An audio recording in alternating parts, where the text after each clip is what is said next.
നടക്കേണ്ട പോലെ നടക്കും. ആ പ്രകൃതി നിയമത്തെ ഉൾക്കൊണ്ടുകൊണ്ട് ഈശ്വരന്റെ കയ്യിൽ ഒരു ഉപകരണമാണ്, ഉപാധിയാണ് എന്ന ഭാവത്തോടു കൂടി ഈ കർമ്മനിരതനായി തീരും. ഇന്നത്തെ ലോകത്തില് നമുക്ക് എവിടെ നോക്കിയാലും കാണാൻ പറ്റുന്നതായ ഒരു കാഴ്ച, ലോകമാകെ പടർന്നിരിക്കുന്നതായ മഹാരോഗം, ഇന്നേവരെ മരുന്ന് കണ്ടുപിടിച്ചിട്ടില്ലാത്തതായ ഒരു മഹാരോഗം എന്തെന്നറിയാമോ? മടിയാണ്. ആർക്കും ഇതിന് വയ്യ. അപ്പൊ കുട്ടികൾ പോലും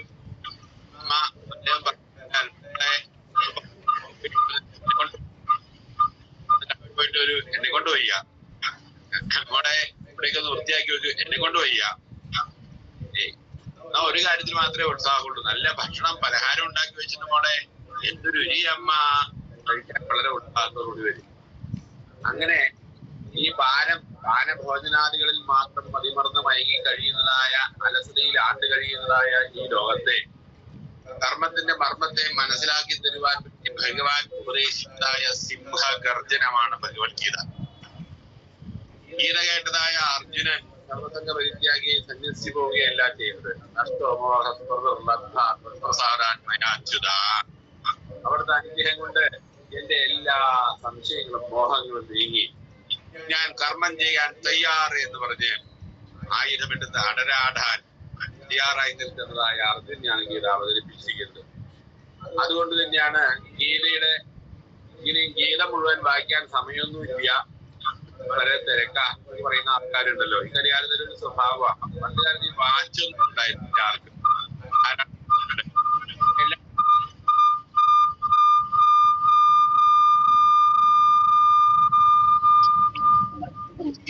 ചില ഒരു വായിച്ചാലുള്ളതായ ഫലം കിട്ടുമെന്ന് പറയും. അതാണ് ഏകശ്ലോകി ഗീത എന്ന് പറയുന്നത്. ആ ഏകശ്ലോകി ഗീത മുഴുവൻ ഭഗവാന്റെ തിരുമുഖ കമലത്തിൽ നിന്നും വ്യാസപ്രസാദാൽ കേൾക്കുവാൻ സാധിച്ചതായ സഞ്ജയന്റെ അഭിപ്രായമായി പറയുന്നതാണ്: എത്ര യോഗേശ്വര കൃഷ്ണോ എത്ര പാർത്ഥോ ധനുർധര തത്ര ശ്രീ വിജയോ ഭൂതുദ്രുവാനീർമ. ഗീതയുടെ കാരണമായിരിക്കുന്നതായ ആളാരാ എന്ന് ചോദിച്ചു കഴിഞ്ഞാൽ ധൃതരാഷ്ട്രരുടെ ഒരു ചോദ്യമാണ് ഗീതയ്ക്ക് കാരണം എന്ന് പറയും. സഞ്ജയനെ വിളിച്ച് സഞ്ജയനോട് ചോദിച്ചു, ധൃതരാഷ്ട്ര മഹാരാജാവ് ആ പിതാമഹൻ തന്റെ മന്ത്രിയായ സഞ്ജയനോട് ചോദിച്ചു, ധർമ്മക്ഷേത്രേ കുരുക്ഷേത്രേ സമവേദായുത്സവഃ മാമകാ പാണ്ഡവാ ചൈവ മകുർവത സഞ്ജയ. ധർമ്മക്ഷേത്രം കുരുക്ഷേത്രം പോരിന്നൊരുങ്ങിയോർ എൻ കൂട്ടരും പാണ്ഡവരും എന്തേ ചെയ്തതു സഞ്ജയ. ധർമ്മക്ഷേത്രമായ കുരുക്ഷേത്രത്തിൽ പോയിട്ട് പാണ്ഡവന്മാരും എന്റെ ആൾക്കാരും എന്താ ചെയ്തത്? അവർ യുദ്ധത്തിൽ നിന്ന് പിന്മാറിയോ? ഈ ദുര്യോധനാദി ദുശാസനാദി സ്വന്തം മക്കളുടെ ദുർബുദ്ധിയെ കുറിച്ച് നല്ലവണ്ണം അറിവുള്ളതായ ധൃതരാഷ്ട്രര് അവര് ചെയ്യുന്നത് അധർമ്മമാണ്, അന്യായമാണ് എന്നറിയാമെങ്കിലും പുത്രേക്ഷയാൽ ആ പുത്രന്മാരോടുള്ളതായ ആശാപാശ പാരവശ്യം കൊണ്ട് അവര് ചെയ്യുന്നതിനെ മൗനാനുവാദത്തെ കൊടുത്ത് ഈ യുദ്ധത്തിനാണ് വേറൊരു വഴിയില്ല എന്ന സ്ഥിതിയിൽ എത്തി നിൽക്കുന്നതായ വേളയിൽ എന്റെ മക്കളുടെ മനസ്സ് മാറാൻ സാധ്യത കുറവാണ്. സ്വഭാവം എന്താണെന്നുള്ള കാര്യം നന്നായിട്ടറിയാം. പക്ഷേ ഓരോ മണ്ണിനും മണ്ണിന്റെ മണവും ഗുണവും ഉണ്ടല്ലോ. ഈ ധർമ്മക്ഷേത്രമായ കുരുക്ഷേത്രത്തിൽ എത്തി എന്നതുകൊണ്ട് ഒരുപാട് മഹാത്മാക്കളെ തപസ്സിരുന്നുണർന്നതായ സമ്പന്നന്മാരായിരിക്കുന്ന ആത്മീയ ആചാര്യന്മാരുടെ പാദപാംസങ്ങൾ പതിഞ്ഞതായ പവിത്ര ഭൂമിയാണ് കുരുക്ഷേത്രം എന്നതുകൊണ്ട് അവരുടെ മനസ്സ് മാറിയോ? എന്റെ ആൾക്കാരും പാണ്ഡവന്മാരും എന്താ ചെയ്തത്? യുദ്ധം ചെയ്തോ? യുദ്ധത്തിൽ നിന്ന് പിന്മാറിയോ? യുദ്ധത്തിൽ ആര് ജയിച്ചു? ഇത്യാദി കാര്യങ്ങളെ അറിയാൻ വേണ്ടിയുള്ളതായ ധൃതരാഷ്ട്ര മഹാരാജാവിന്റെ ചോദ്യമാണ് ഗീതയ്ക്ക് കാരണമായി പറയുന്നത്. ആ ചോദ്യം കേട്ടതായ സഞ്ജയൻ ഭഗവാന്റെ തിരുമുഖ കമലത്തിൽ നിന്നും കേട്ടതായി ഗീതാമൃതത്തെ മുഴുവൻ ധൃതരാഷ്ട്രരെ കേൾപ്പിച്ച് എന്താണ് അവിടെ ഉണ്ടായത്, ഇനി എന്താണ് അവിടെ ഉണ്ടാവാൻ പോകുന്നത് എന്ന് ചോദിക്കുകയാണെങ്കിൽ മഹാരാജാവെ, എന്റെ അഭിപ്രായത്തിൽ പറയുകയാണെങ്കിൽ ഒന്നേ പറയുവാനുള്ളൂ, എത്ര യോഗേശ്വര കൃഷ്ണ.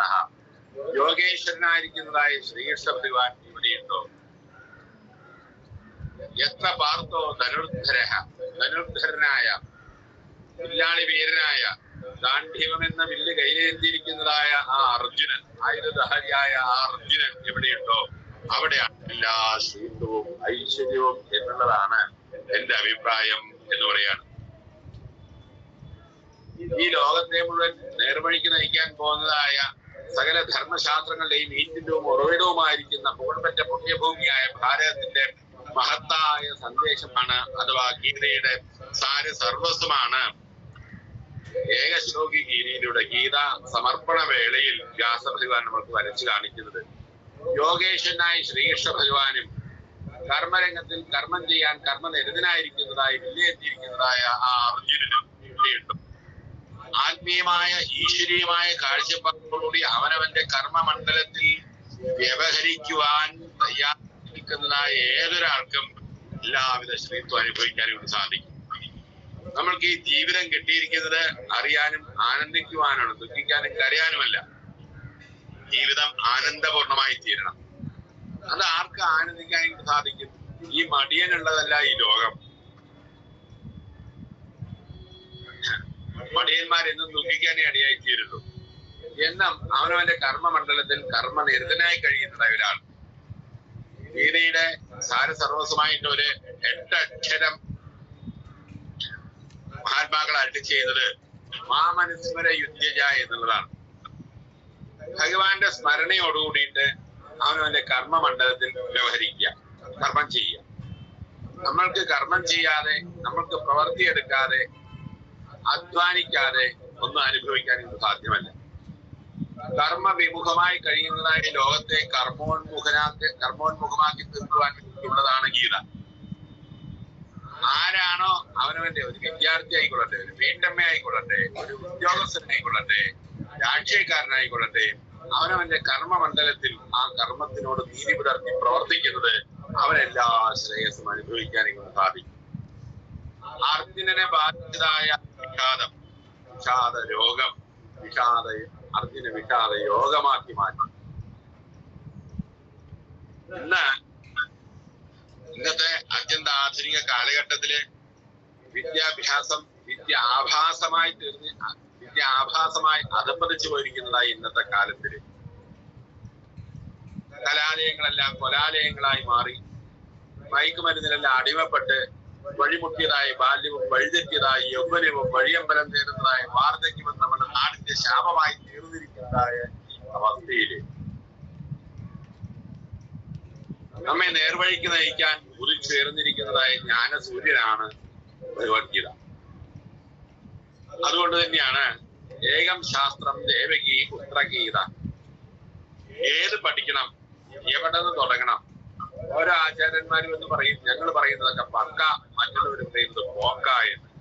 ഇത് ഏതാ വേണ്ടത് എന്ന് ചോദിക്കുകയാണെങ്കിൽ അർത്ഥശങ്കയ്ക്ക് അവകാശമില്ലാത്ത രീതിയിൽ അരുളി ചെയ്യാണ് ഏകം ശാസ്ത്രം ദേവകീ പുത്രഗീത. ഒരേ ഒരു ശാസ്ത്രം, ദേവകീപുത്രനായിരിക്കുന്നതായ മഹാപ്രഭുവിന്റെ തിരുമുഖ കമലത്തിൽ നിന്നും വഴിഞ്ഞൊഴുകിയതായ ഗീതയെ പഠിച്ചാൽ മതി. ഗീത പഠിക്കുന്ന ദിക്കിലെല്ലാം ശ്രീദേവി വന്നു കളിയാടിയിടും. എല്ലാവിധ ശ്രേയസ്സും നമ്മൾക്ക് അനുഭവിക്കാൻ സാധിക്കും. നമ്മളുടെ തത്വശാസ്ത്രമായി, പ്രമാണ ഗ്രന്ഥമായി ഭഗവത്ഗീതയെ നമ്മളുടെ കുഞ്ഞുങ്ങൾക്ക് പകർന്നു കൊടുക്കാത്തതാണ് ഇന്നെല്ലാം വഴിതെറ്റി പോകാൻ ഇടയായിട്ടിരിക്കുന്നത്. ജീവിതഭാരം കൊണ്ട് ആകെ അലസന്മാരായി, അശാന്തി അടഞ്ഞുകൊണ്ട് ആകെ മരുന്നുകൾക്ക് അടിമപ്പെട്ടുകൊണ്ട് ഡിപ്രഷനാണ്, സ്ട്രെസ്സാണ്, ഇല്ലേ? ഏതൊക്കെ പ്രകാരത്തിലാണ് ചെറിയ കുട്ടികൾ മുതലൊക്കെ പരിഭവിക്കുന്നത്. നമ്മൾക്ക് സ്വതന്ത്രമായി ചിന്തിക്കാനും അനന്തവികായത്തിലെ ആകാശത്തിലെ പറവകളെ പോലെ പാറിപ്പറക്കുവാനും ജീവിതം ആനന്ദപൂർണമാക്കി തീർക്കുവാനും നമ്മളെ പര്യാപ്തമാക്കി തീർക്കുന്നതായ പ്രായോഗിക വേദാന്ത ഗ്രന്ഥമാണ് ഭഗവത്ഗീത. ഗീത അത് പ്രത്യേകിച്ച് നമ്മുടെ കുഞ്ഞുങ്ങളാണ് പഠിക്കേണ്ടത്. ഭാവി ഭാരതത്തിന്റെ ഭാസുര സമ്പത്തുകളാണ് നമ്മുടെ കുഞ്ഞുങ്ങള്. നമ്മുടെ കുഞ്ഞുങ്ങൾക്ക് ഈ സംസ്കാരത്തെ വളരെ ചെറുപ്പത്തിൽ തന്നെ പകർന്നു കൊടുത്തു കഴിഞ്ഞാൽ കുട്ടികൾക്ക് എന്ന് വെച്ച് കഴിഞ്ഞാൽ പുതിയ സ്ലേറ്റ് ആണെന്ന് പറയും. പുതിയ സ്ലേറ്റ് എന്തെഴുതി കഴിഞ്ഞാലും അത് പിടിക്കും. വളരെ തെളിഞ്ഞാണ്. പ്രായമായിട്ടുള്ള ആൾക്കാരെന്ന് വെച്ച് കഴിഞ്ഞാൽ പഴയ സ്ലേറ്റുകളെ കുറെ മാറ്റി എഴുതിയതാ. അവർക്ക് വലുതായി കൊടുത്തിട്ട് കാര്യമൊന്നുമില്ല. അവർക്ക് ഗ്രാസ്പിംഗ് പവർ എന്ന് കുറവായിരിക്കും. അപ്പൊ ആര് പഠിക്കണം? കുട്ടികൾ പഠിക്കും. അതുകൊണ്ട് തന്നെ പ്രഹ്ലാദൻ പറഞ്ഞത് കൗമാര ആചരേൻ പ്രാജ്ഞ ധർമാൻ ഭാഗവതാരിഹ എന്ന് പറയുന്ന കാരണം എപ്പോഴാരംഭിക്കണം? ചെറുപ്രായത്തില്, കൗമാരപ്രായത്തില് പഠിക്കാൻ ആരംഭിക്കണം. എന്ത് പഠിക്കണം? ഗീത പഠിക്കണം. അത് ഭൂലോകവൈകുണ്ഠമായ ഗുരുവായൂരപ്പന്റെ സന്നിധിയിലാണ് നമ്മുടെ കുഞ്ഞുങ്ങൾക്ക് ഈ മഹാഭാഗ്യം സിദ്ധിച്ചിരിക്കുന്നത്. നമ്മുടെ കുഞ്ഞുങ്ങള് ഓരോ ശ്ലോകങ്ങളും പഠിച്ച് ഹൃദയസ്ഥമാക്കി തീർക്കണം. പാരായണം ചെയ്യുന്നതായ രീതിയിലായിത്തീരണം. നമ്മുടെ രാജ്യത്തിന്റെ പല സ്ഥലങ്ങളിലും ഗീതാ ഗ്രാമങ്ങളുണ്ട്. ആ ഗ്രാമത്തിലുള്ളതായ എല്ലാ വീടുകളും നിത്യം ഗീത പാരായണം ചെയ്യുന്നതായ ഗ്രാമങ്ങളുണ്ട്. യാതൊരു പ്രിന്റിംഗ് ടെക്നോളജിയും ഇല്ലാത്തതായ അന്നത്തെ കാലത്ത് ഭഗവാന്റെ വായ്മൊഴിയായി വഴിഞ്ഞൊഴുകിയതായ ഭഗവത്ഗീതയാണ് ഇന്ന് ലോകത്തിലെ ഏറ്റവും കൂടുതൽ ഭാഷകളിലോട്ട് തർജ്ജമ ചെയ്തിരിക്കുന്നത് എന്നുള്ളത് തന്നെ ആ ഗീതയുടെ മഹത്വം വിളിച്ചോതുന്നതാണ്. ആ ഗീതാമൃതം ചെയ്തതായ പരമദയാലുവായ മഹാപ്രഭുവിന്റെ ശ്രീ ഗുരുവായൂരപ്പന്റെ തിരുസന്നിധിയിലാണ് ഈ ഗീതാ പഠന ക്ലാസ് അങ്ങ് ആരംഭിച്ചിരിക്കുന്നത്. ഈ ഗീതാ ക്ലാസ്സിൽ പങ്കെടുക്കാൻ സാധിക്കുന്നതായ കുഞ്ഞുങ്ങളെല്ലാവരും ഭാഗ്യവാന്മാരാണ്. ഭഗവാന്റെ ഗുരുവായൂരപ്പന്റെ സ്വന്തം കുട്ടികളാണ്. ആ ഒരു അനുഗ്രഹം ഭഗവാന്റെ കാര്യം നമ്മുടെ കുഞ്ഞുങ്ങൾക്കുള്ളത് കൊണ്ടാണ് ഇതിലെത്താൻ സാധിച്ചത്. ഗീത പഠിച്ചു, നാമം ജപിച്ചു, ഭഗവാൻ അനുഗ്രഹിച്ചു എന്നുള്ളതല്ല, ഭഗവാന്റെ അനുഗ്രഹം ഉള്ളവർക്കേ ഇതിൽ പങ്കാളിയായി തീരാൻ സാധിക്കും. ദദാമി ആത്മാനമാത്മന. ആരാണോ എന്നെ ഈ ഭഗവത്ഗീതയെ മറ്റുള്ളവർക്ക് പകർന്നു കൊടുക്കുന്നത്, പറഞ്ഞു കൊടുക്കുന്നത്, അവർക്ക് ഞാൻ എന്നെ തന്നെയാണ് കൊടുക്കുക എന്നാണ് ഭഗവാൻ പറഞ്ഞിരിക്കുന്നത്. കൃഷ്ണപ്രിയം സകല കൽമഷനാശനം. ഭഗവാൻ ഇത്രയും ഇഷ്ടപ്പെട്ട ഒരു യജ്ഞം വേറെയില്ല. അവതാര ഉദ്ദേശത്തെ കുറിച്ച് പറയുന്ന സമയത്ത് പറയും, എന്തിനാണ് ഭഗവാൻ അവതരിച്ചത്? ഭൂഭാരത്തെ തീർക്കാൻ വേണ്ടിയിട്ടാണ് ഭഗവാൻ അവതരിച്ചത് എന്ന് പറയും. ഭൂമിക്ക് ഭാരം കൂടുന്നത് എപ്പോഴാ? സാധാരണ ആൾക്കാർ പറയും, ആൾക്കാര് ജനസംഖ്യ കൂടുന്ന സമയത്താണ്, അധാർമികന്മാര് വർദ്ധിക്കുന്നതായ സമയത്താണ് ഭൂമിക്ക് ഭാരം കൂടുക എന്നുള്ളത്. നമ്മുടെ ഭാഷയില്, നമ്മുടെ ഭാഷ സംസ്കൃതമാണ്, സംസ്കരിക്കപ്പെട്ട ഭാഷയാണ്. വാച്യാർത്ഥമുണ്ട്, വ്യംഗ്യാർത്ഥമുണ്ട്, ലക്ഷ്യാർത്ഥമുണ്ട്. വാച്യാർത്ഥത്തെ, വാക്കുകളുടെ അർത്ഥത്തെ മാത്രം ചിന്തിച്ച് അതിന്റെ താല്പര്യത്തെ നിർണയിക്കാതെ പോകാൻ ഇടയാവരുത് എന്ന് കണ്ടറിഞ്ഞതായ നമ്മുടെ പൂർവികന്മാര് എന്തൊന്ന് അരുളി ചെയ്തുവോ അതിൽ അനവധി അർത്ഥങ്ങളും ആശയങ്ങളും സംഗ്രഹിച്ചിട്ടാണ് അവരെന്ത് ഉപദേശിച്ചിരിക്കുന്നത്.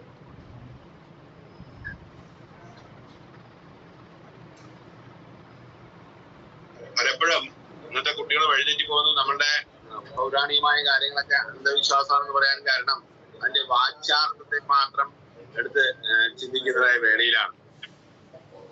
ആ വാച്യാർത്ഥത്തെ കളഞ്ഞ് അതിന്റെ വ്യംഗ്യാർത്ഥത്തെ, അതിൽ അന്തർലീനമായിരിക്കുന്നതായി തത്വത്തെ ചിന്തിക്കുന്നതായ വേളയിലാണ് അതിന്റെ അന്തസത്ത ആസ്വദിക്കാൻ സാധിക്കുന്നത്. അതുകൊണ്ട് തന്നെയാണ് ഗീത പഠിക്കണം എന്ന് പറയുന്നത്. ഒരു ഹിന്ദു ആയാൽ ചെയ്യേണ്ട 5 കാര്യങ്ങളെ കുറിച്ച് പറയുന്ന സമയത്ത് ഗീത പഠിക്കണം, ഭാഗവതം വായിക്കണം, ഹിമാലയം കാണണം, പഠിക്കണം എന്ന് പറയും. അത് ഗീത പഠിക്കണം എന്ന് പറയുന്ന കാരണം ഓരോ ശ്ലോകങ്ങളിലും അനവധി അർത്ഥങ്ങളും ആശയങ്ങളും ഉണ്ട്. പാരാവാരങ്ങളൊക്കെ പരന്നു കിടക്കുന്നതായ സംസ്കൃതിയുടെ ആ അന്തസത്തയായിരിക്കുന്നതായ മഹത്തായിരിക്കുന്ന സന്ദേശങ്ങളും ആദർശങ്ങളും ആശയങ്ങളും അനാവരണം ചെയ്ത് കാണിക്കുന്നതായ ഒരു കൊച്ചു ചിപ്പിയാണ് ഈ ഭഗവത്ഗീത എന്ന് പറയുന്നത്. അത് നമ്മുടെ കുഞ്ഞുങ്ങള് ഈ ചെറുപ്പത്തിൽ തന്നെ പഠിക്കണം. ഭഗവാന്റെ അനുഗ്രഹം ഉള്ളത് കൊണ്ടാണ് ഈ ഗീതാ ക്ലാസ്സിൽ പങ്കെടുക്കാനും ഇതിന്റെ ഭാഗഭാക്കായി തീരാനും സാധിക്കുന്നത്. ഗീത പഠിക്കുന്നതായ കുട്ടികൾക്ക്, ഭഗവാന്റെ നാമം ജപിക്കുന്നതായ കുട്ടികൾക്ക് എവിടെ പോയാലും ആ സംസ്കാര സമ്പത്തി കാണാനും സാധിക്കും. ഈ വണ്ടി ഓടിക്കുന്ന സമയത്ത് ഒരു കോൺവെക്സ് മിറർ സൈഡിൽ വെച്ചിട്ടുണ്ടാവും. എന്തിനാ? വന്ന വഴി അറിഞ്ഞാലേ മുന്നോട്ട് പോകാനായിട്ട് സാധിക്കും. അതുപോലെ നമ്മൾ ഗീത പഠിക്കുന്നതിന് മുമ്പ് ഭാഗവതം വായിക്കുന്നതിന് മുമ്പ് എങ്ങനെയുണ്ടായിരുന്നു, ഗീത പഠിക്കാൻ തുടങ്ങിയതിനു ശേഷം എന്തെല്ലാം മാറ്റങ്ങൾ സംഭവിച്ചു എന്നൊന്ന് ചിന്തിച്ചു നോക്കുമ്പോഴാണ് അതിന്റെ ആഴവും പരപ്പും നമുക്ക് മനസ്സിലാക്കാനായിട്ട് സാധിക്കുക. നമ്മുടെ കുഞ്ഞുങ്ങൾക്ക് മാത്രമല്ല, നമ്മുടെ അമ്മമാർക്കും എല്ലാവർക്കും ഗീത പഠിക്കാനുള്ളതായ ഒരു അവസരമാണ്. ഗീത പഠിക്കണം, പഠിപ്പിക്കണം. ഏറ്റവും വലിയൊരു ഗുരുദക്ഷിണ എന്ന് പറയുന്നത് നമ്മൾ എന്ത് പഠിച്ചുവോ അതിന് മറ്റുള്ളവർക്ക് പകർന്നു കൊടുക്കുക, പഠിപ്പിച്ചു കൊടുക്കുക എന്നുള്ളതാണ്. ദക്ഷിണ ജ്ഞാന സന്ദേശ എന്ന് ഭഗവാൻ ബുദ്ധവരോട് പറയും. പഠിച്ചതിനെ നമ്മൾ പ്രചരിപ്പിക്കുക എന്നുള്ളത് ഭഗവാൻ ഈ ലോകത്തിന് എന്നതായ ഏറ്റവും വലിയൊരു അനുഗ്രഹമാണ് ഗീതോപദേശം. അപ്പോ ഭൂഭാരത്തെ തീർക്കാൻ വേണ്ടിയാണ് ഭഗവാൻ അവതരിച്ചത് എന്ന് പറഞ്ഞു. ഈ ഭൂഭാരം എന്ന് ഭൂമി എന്ന് വെച്ച് കഴിഞ്ഞാൽ നമുക്ക് ത്രൈലോക്യങ്ങള്, ഭൂലോകം, ഭുവർലോകം, സ്വർഗലോകം, ഇങ്ങനെ 3 ലോകങ്ങളെ കുറിച്ചാണ് പറയുന്നത്. ഒന്നിന്റെ പൂർണ്ണതയെ സമഷ്ടി എന്ന് പറയും, അതിന്റെ തന്നെ ഭാഗത്തെ വെഷ്ടി എന്ന് പറയും. സമഷ്ടിയിലുള്ളതെല്ലാം വെഷ്ടിയിലും ഉണ്ടാവും. ഇപ്പോ സമുദ്രത്തിലുള്ളതായ ഉപ്പ് രസം ആ സമുദ്രത്തിൽ നിന്ന് എടുക്കുന്നതായ കുറച്ച് ജലത്തിലും അതിന്റെ വെഷ്ടിയായ കുറച്ച് ജലത്തിലും ആ ഉപ്പ് രസം കാണാനായിട്ട് സാധിക്കും. അതുപോലെ പ്രപഞ്ചത്തിലുള്ളതായ ഈ 3 ലോകങ്ങള്, ഭൂലോകം, ഭുവർലോകം, സ്വർഗലോകം എന്നീ 3 ലോകങ്ങള് ഈ പ്രപഞ്ചത്തിന്റെ ഭാഗമായ ഓരോ വ്യക്തിയിലും കാണാൻ സാധിക്കും. ഒരു വ്യക്തിയിൽ കാണുന്നതായി 3 ലോകങ്ങളാണ് ശരീരം, മനസ്സ്, ബുദ്ധി എന്നീ ഗുണങ്ങള്. അപ്പോ ഭൂമി എന്ന് വെച്ച് കഴിഞ്ഞാൽ ശരീരമാണ്, ഭൂർലോകം എന്ന് വെച്ച് കഴിഞ്ഞാൽ മനസ്സാണ്, സ്വർഗലോകം എന്ന് വെച്ച് കഴിഞ്ഞാൽ ബുദ്ധിയാണ്. 3 ലോകങ്ങളിലും ആസുരഭരണം നടമാടി എന്ന് പറയുന്നതിന് താല്പര്യം ഈ ശരീരം, മനസ്സ്, ബുദ്ധി ഇത് 3ഉം ആസുരിക സ്വഭാവത്തിൽ അടിമപ്പെട്ടിട്ടില്ല. ഇവിടെ എന്താ പറഞ്ഞത്, ഭഗവാൻ എന്തിനാണ് അവതരിച്ചത്? ഭൂമിക്ക് ഭാരം കൂടുന്നതായി സംബന്ധിച്ചത്. ഭൂമി എന്ന് വെച്ചാൽ ശരീരം. ഈ ശരീരത്തിന് എപ്പോഴാ ഭാരം കൂടുക? സാധാരണ നമ്മൾ പറയാറില്ലേ, അയാൾക്ക് എന്തൊരു തലഖന, അയാൾക്ക് എന്തൊരു തലഖന എന്ന് പറയും. തലയ്ക്ക് ഖനം കൂടുന്നത് എപ്പോഴാ? കൂടുന്ന സമയത്ത്, അജ്ഞാനം കൂടുന്ന സമയത്ത്. അജ്ഞാനത്തിനാണ് ഭാരം കൂടുതല്. നമ്മൾ ആദ്യം പൂജിക്കുന്ന ദേവൻ അല്ലേ, കുട്ടികൾക്കൊക്കെ അറിയാമല്ലോ, ലംബോദര വലിയ വയറോട് കൂടിയില്ല. ആ ഗണേശന്റെ വാഹനം ചുണ്ടലിയാണ്. ഇത്രയും വലിയ വയറോടുകൂടിയിട്ട ഗണേശൻ ആ ചുണ്ടലിക്ക് മുകളിൽ തിരിഞ്ഞു കഴിഞ്ഞാൽ ചുണ്ടലി ചമ്മന്തിയെ പോലെ എന്താ ദൈവം എന്നെല്ലാം അവഹേളിക്കുന്ന ആൾക്കാരുണ്ട്, തത്വമറിയാത്തതായ ആൾക്കാർ. ഗണേശൻ ജ്ഞാനസ്വരൂപനാണ്.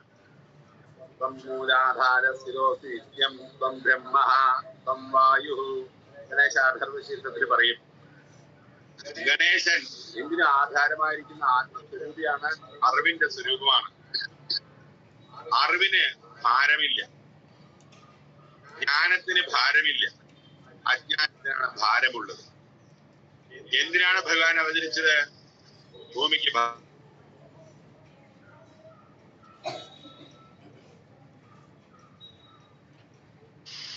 അജ്ഞാനം തീരണമെങ്കിൽ എന്ത് വേണം? ജ്ഞാനം പ്രകാശിക്കണം. അപ്പൊ എന്തിനു വേണ്ടിയാ ഭഗവാന്റെ അവതാരം ഉണ്ടായത്? ജ്ഞാനപ്രകാശനത്തിന് വേണ്ടിയിട്ടാണ്, അറിവിനെ പകർന്നു കൊടുക്കാൻ വേണ്ടിയാണ്. ഭാഷ്യകാരൻ തന്നെ പറയും, ശ്രീകൃഷ്ണാവതാരത്തിന്റെ മുഖ്യമായ ഉദ്ദേശം ഗീതോപദേശമായിരുന്നു എന്ന്. പ്രസ്ഥാനത്രയങ്ങളിൽ ഒന്നായിട്ട് പ്രമാണ ഗ്രന്ഥമായിട്ടാണ് ഗീതയെ പറയുന്നത്. എന്ന് വെച്ച് കഴിഞ്ഞാൽ ശ്രുതിസ്മൃതി പുരാണങ്ങളുടെ എല്ലാം അന്തസത്യാണ്, ആഴത്തുകയാണ് ഭഗവത്ഗീത. ഇതിന്റെ ഗൗരവം അറിയുന്ന സമയത്താണ് നമുക്ക് പഠിക്കാനുള്ളതായ ഔത്സുക്യം കൂടാൻ ചേച്ചി. അത് പഠിക്കാൻ ഗുരുവായൂരപ്പൻ കനിഞ്ഞിറങ്ങി ഒരു അവസരമാണ് വായിക്കുന്ന പ്രിയപ്പെട്ട രാമനാരായണ സാറിന്റെ വെച്ച് ഗീതാ പഠന ക്ലാസ് ആരംഭിക്കുന്നത്. ഈ ഗീതാ പഠന ക്ലാസ് നമ്മളുടെ കുഞ്ഞുങ്ങൾക്ക് അവരുടെ ഭാവി ശോഭനമാക്കി തീർക്കുവാൻ ഗുരുവായൂരപ്പൻ അനുഗ്രഹിക്കട്ടെ.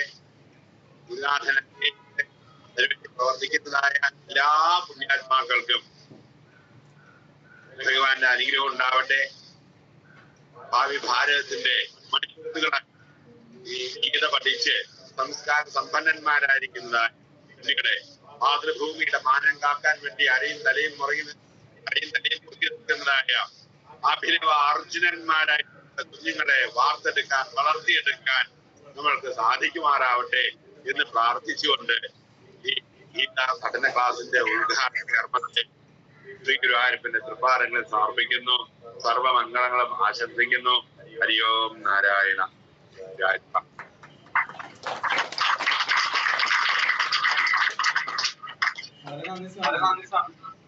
ഹരിയോം ഹരിയോം.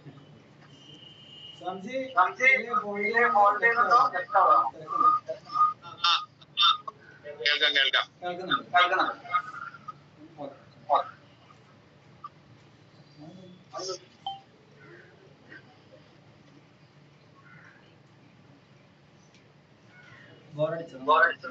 ശരിക്കും കേൾക്കുന്നില്ലായിരുന്നു. നമ്മള് പഠിക്കാൻ പോകുന്ന അറിയാലോ, കുരുക്ഷേത്ര ഭൂമിയിൽ വെച്ചിട്ടാണ് ഭഗവാൻ കൃഷ്ണൻ പറഞ്ഞത്. ആ ഒരു സാഹചര്യം എന്തായാലും നമുക്കില്ല. സാഹചര്യം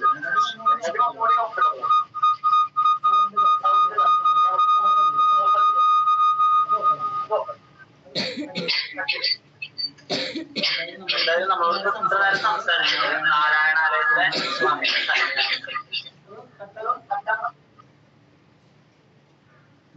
നമ്മളോട് നമ്മുടെ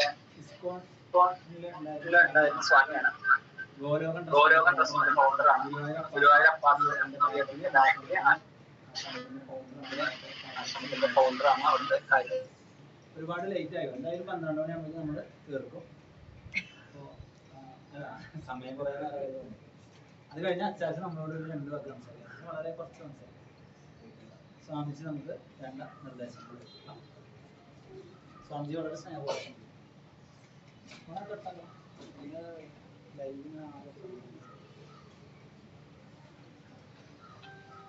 ഹരേ കൃഷ്ണ. എത്ര സമയമാണ്? 5 മിനിറ്റ്. അല്ല, അത് 10 മിനിറ്റ്. പേടിക്കണ്ട, എല്ലാവരും കൂടെ മനോഹരമായിട്ട് നമ്മുടെ സ്വാമിജി ഭഗവത്ഗീതയെ കുറിച്ച് വളരെ ചുരുക്കത്തിൽ സംസാരിച്ചു. പൊതുവെ ഭഗവത്ഗീത എന്ന് പറഞ്ഞാൽ അത്ര എളുപ്പമല്ല മനസ്സിലാക്കാൻ. ശങ്കരാചാര്യൻ കേട്ടിട്ടുണ്ടോ? ആരാ ശങ്കരാചാര്യൻ? ഒന്ന് ചോദിക്കാമോ?